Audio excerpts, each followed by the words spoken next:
Now we will place and secure the top part of the clasp.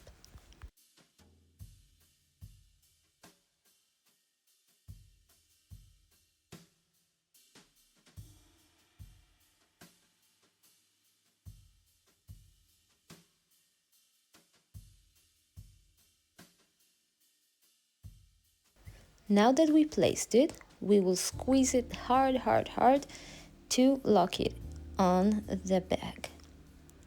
Now we will place the second part of the clasp. First, we want to attach these two cords to the other parts of the clasp.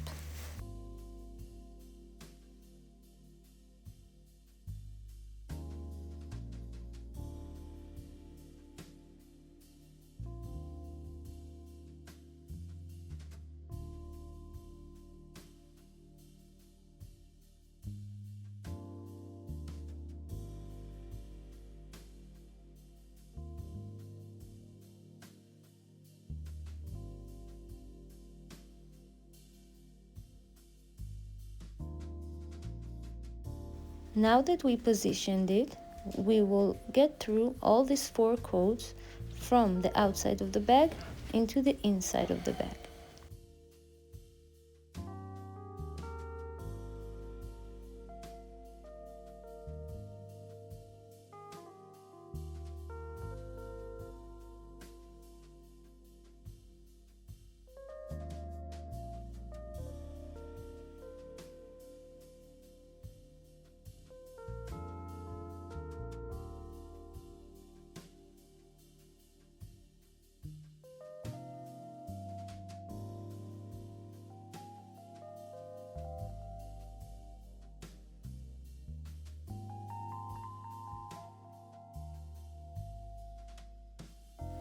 Now we will tie each pair of cords together and hide them using our crochet needle.